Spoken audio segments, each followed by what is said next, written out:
Welcome back to Mama G's Fabulous Kitchen. Today we're going to show you how to make a specific kind of lentil. It's called the horse gram. Yes, it is called horse gram. It is also fed to racehorses, so it tells you that it's very highly nutritious and has a lot of benefits. Well, we'll put some of them down in the description below. You can Google it, so we won't waste time into going into what it is, but it's actually really good lentil for you to eat. And a lot of people don't know about it. Just a few people know about it who have been using it. So we want to introduce this to a lot of people who would enjoy it and also benefit from its nutrients. All right, so we're going to jump right into it and we'll show you the ingredients and we'll go from there. All right, so here we have our ingredients list and Mom is going to take it away and go through all of them with us. Okay, today I'm using this horse gram. This is what it looks like. It's been soaked since overnight.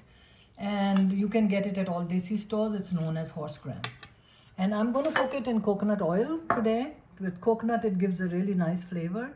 Here is my little mixie with dried coconut flakes in it. I'm going to grind this with the curry leaves.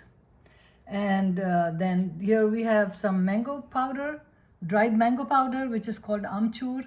We have the paprika, which we are substituting for red chili powder.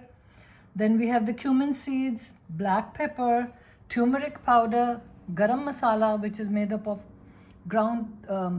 you grind the 5 masalas: cinnamon, cumin seeds, clove, black chili powder, and the big black cardamom. Now you don't have to do that. You can buy that you can buy it, Indian grocery store. Yeah, but I can show you how to make it at home and store it in a jar. That's better. We'll do that in another episode. Yeah.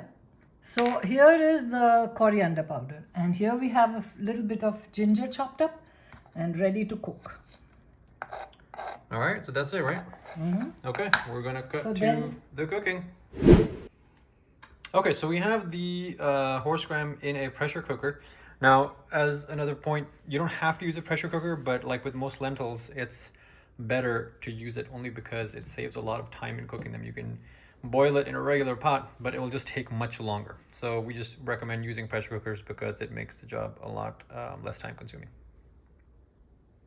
Okay, so you can see that the horse gram is just covered with water. So we don't need too much water in the pressure cooker. We just add a little more, maybe half a cup more. Okay. So how much total water is that? It's about a cup and a quarter. Okay.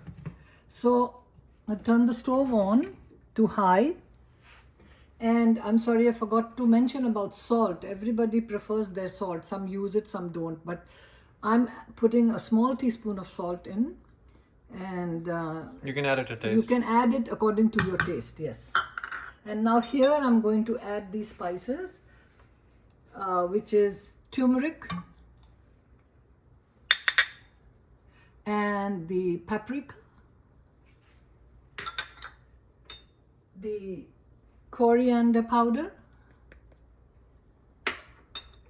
the black pepper also goes in, and then we are going to save some of the spices for the tempering, which is the tadka, and we'll add all of that later on when we are doing the tempering for the horse gram.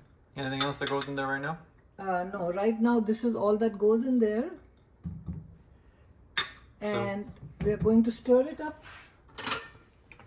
Just stir it up a bit. Mix those spices up. Mm-hmm.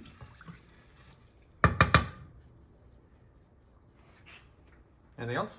And that's it. I'm going to close it now and put the lid on and let it be till it gives a boil and the pressure builds up. So just like if Maybe you've seen one of the other episodes, when it hisses, how many times?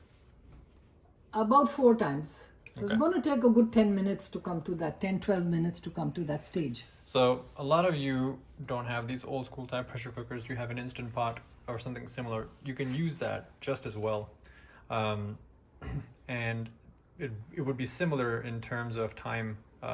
So about 10 minutes, 10 to 12 minutes for lentils is usually good with the default settings on those to cook them. So you can experiment with that a little bit. So Let me get the knob. once this is done, we'll be back and we will show you what it looks like after it's done cooking. Okay, now we're back. I think after about 15 minutes, I gave it 5 minutes to cool down. So I'm going to test it first. You can put the spoon underneath the nozzle and just see there's no steam coming out. So this is the pressure relief valve, okay guys? So on a pressure cooker, on a traditional pressure cooker, when the pressure builds up, this expands and pushes up to release some of the pressure out. So when you're done cooking, if you're using something like this, make sure you release all the pressure, just like she's showing, before you open it, so that all the pressure has been released from the inside. And then you take a cloth and cover your hand properly. Because it's hot. Okay. And then you pull it off. Put it aside. And then you open the pan very carefully. Hold it both ways. And always lift the pan towards you. So the steam comes out that way, opposite side. Got it?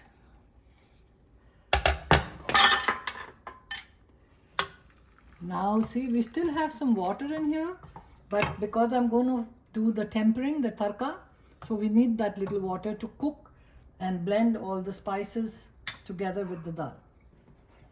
So I'm going to move this over this side and use this for frying. And I'm going to get my little frying pan out from my drawer and switch the stove on. Now I'm going to temper it with coconut oil. Gives a nice flavor, but you can use any oil you like. Mustard oil, vegetable oil, olive oil, whichever oil you like. Okay, I'm using 1 teaspoon of coconut oil. Just going to let it melt in the pan. As you see, it's melting. It get nice and hot.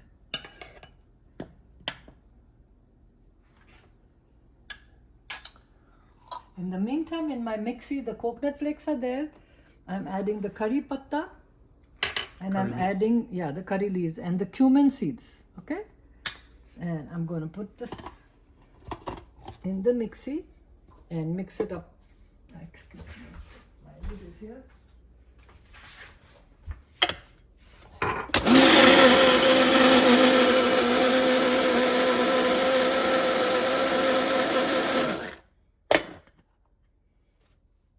Add a little bit more water. See, it's a bit dry. So we have the water to moisten. Okay, it's done. We add the water to moisten it up a little bit? Yeah. And that's it. That's all we need. So, now we are going to add the ginger. I'll lower the stove a bit. Lower the stove. Add the ginger. Okay. And the garam masala. And the amchur, the mango powder. And then we add this to it.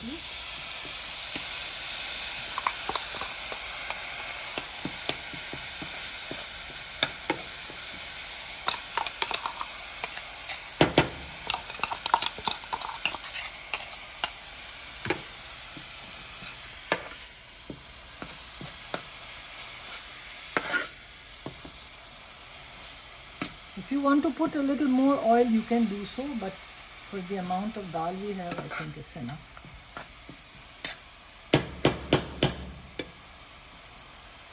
Okay, now we add it back, bring this back on the stove, and we add it to the dal.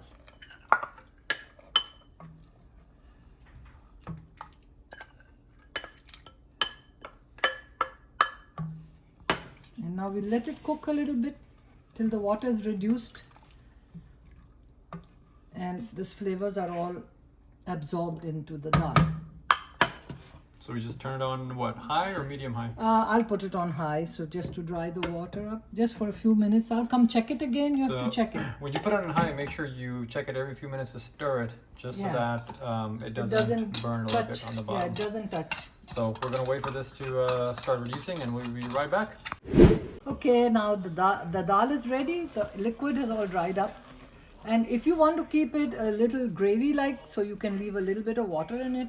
And then when you're stirring it, just rub some of the dal against the edge of the pot so that it mashes up a bit and gives a nice consistency. And that's ready. It's to serve. put it into a dish.